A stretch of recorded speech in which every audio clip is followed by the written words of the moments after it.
That is a great win for us. They're really good. Give a lot of credit. I think Buzz has done an unbelievable job. I said that 2 days ago. I'll say it again, reinventing that program quickly. They're really hard to guard. We had a hard time guarding them.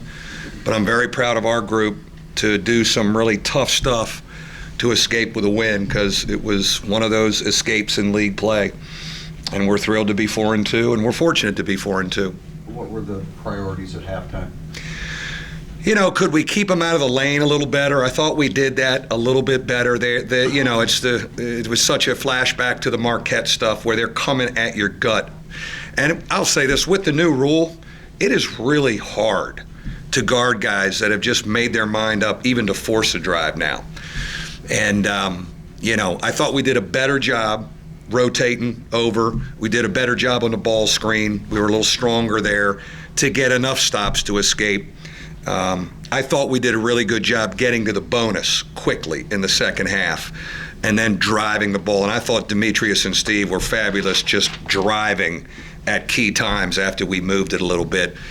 Zach August was unbelievable. I mean, he was a force. He was all over the place. And that's 2 games in a row he's made two big free throws.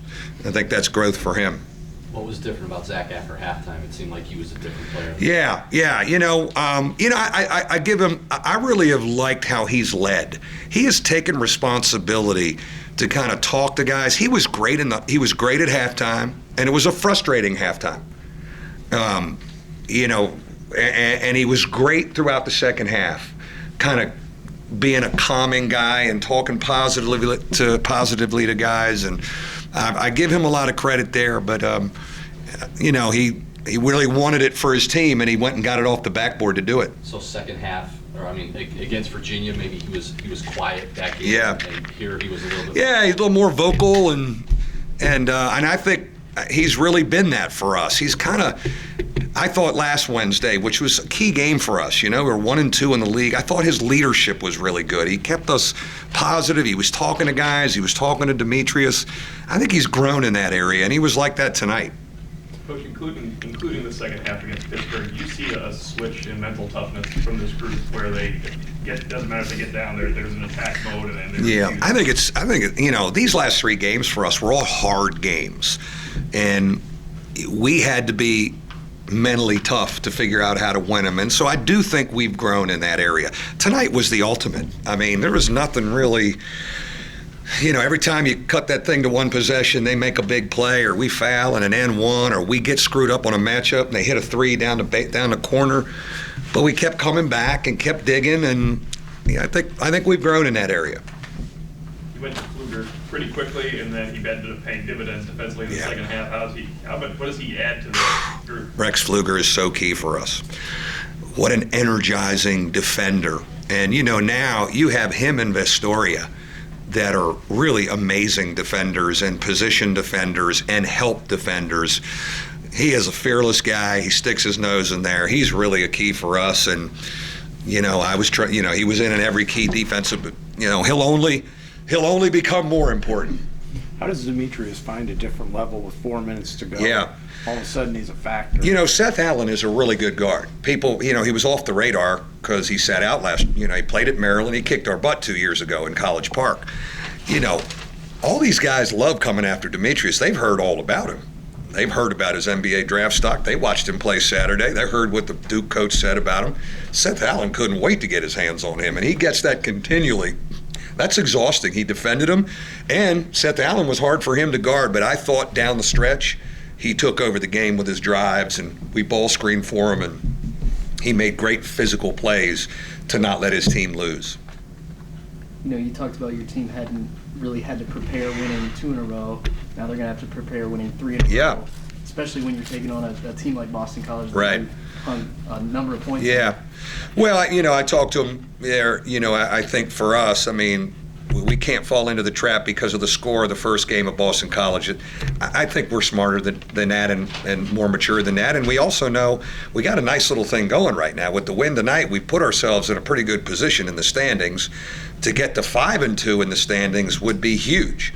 But tomorrow we need rest. We've done a good job of having those recovery days the day after games like this, especially for our guards, and then we'll have a good tune-up. I think it's going to be a great day on Saturday. I'm excited because, it's very fitting that Troy Murphy goes up in our Ring of Honor. I mean, he's one of our former greats. I don't know if it was very fair that he had to play for 3 coaches in 3 years, a great talent like that. But you know what? He did. I was fortunate enough to have him my first year. And it was really neat to look around last year behind the bench in the ACC championship game and see him cheering us on. He's an Ivy League graduate. He got his degree from Columbia. Now he's an Ivy League guy. Man, I don't even know if he'll talk to me anymore. I mean, he's an Ivy League guy, made $70 million, Ivy League graduate. I'm thrilled to have him back. I miss him. He made me look pretty good in my first year. Are there any good, stories that sort of sum up your year with him? That, maybe an incident or a game that, as you think back on your time with Troy, that really kind of Great. tells about it? We had a big game here against Syracuse. And, it was a little bit of that year was a little bit of, will Troy allow me to coach him? And that's the way it should have been, because this guy's a lottery pick, and now he's got to deal with the third guy in 3 years who got the job in July. His biggest concern is this guy going to mess me up because I'm a lottery pick. I am thrilled that we got back to the NCAA tournament, and he was a lottery pick and player of the year. It's like, we got that done. Now get him out of here. Good. But we're playing Syracuse here, and it's a big game. And we lost to him up there. That's the old West Division where we repeated him. We lost to him up there. And I had him beginning of the game at the foul line area. I said, well, I'll get you touches at the foul line. You can shoot your jump shot right there. And so we come out of a timeout.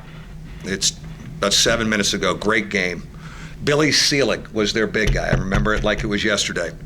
And I said, get up at the foul line. He goes, hell no. Hell no. I'm sitting right on Billy Seelig in the middle of that zone. And thank God he didn't listen to me and did, because he scored like 10 straight and we stole a win. And it was great. It was like, you know what? Good point. You go do that, my man. Go do it. I was, he's a unique talent. It was enjoyable to coach him. And I'm so glad that, he got to play in the NCAA tournament. He was our first team that got to the NCAA tournament. He was part of that. And, he's proud of the place, and he is very excited about coming back and going up in the ring. And a lot of my guys from my early years, his teammates will be here. I'm really looking forward to seeing them. Mike, what happened between Buzz and Bonzi after the game? I didn't get a chance to talk to Buzz. To Bonzi. I think it probably got a little bit overblown. There was a lot of energy and emotion at the end of that game, and I'll talk to Bonz tomorrow. I don't know if guys didn't shake hands or walk through, but I don't put a lot of stock in it. I did talk to Buzz, because Buzz and I said, Buzz, I'll find out what happened, and I'll give you a call tomorrow, and if we were disrespectful, I'll handle that. I'm not sure if we were, but I'll investigate that tomorrow. But I ain't going to lose a lot of sleep on it. Looking at the start of the second half, Steve's play especially, when you guys were down 8 at halftime, they were about to go up 9, and then he makes the steal. How important is that to not let them kind of build a lead in the second Yeah, half? no. I mean, here's the thing. What I love about our group and our mental toughness that I think is growing, I hope is growing, is we'd get that thing to one possession and they'd have another run on us, and yet we kept digging and fighting. And Steve's unbelievable, the plays he makes, and stuff that doesn't show up in the stat sheet, rotating. And I'll tell you what, Rex Pfluger does the same thing. We got those two guys on the floor together. That has been an interesting thing to nurture, and it's really helping us on the defensive end. Early there, they were getting so many runs at the rim, and I know one of their best attributes is they get to the line a lot. Was that the goal tonight, to try to keep them off the line, and maybe if that meant that... We talked about playing they score 20 points a game from the line. I think each game, I've been on us about not fouling as much, and each game we give up about 20 points from the line. I think it's really hard with the new rule, and I think it's one of those things that you try to investigate, and should we be playing a little bit more zone? We played a little bit tonight because if a guy puts his head down, and look at Demetrius and Steve tonight too on the other end, if a guy puts his head down and he's going, it's almost impossible to guard him with this new rule.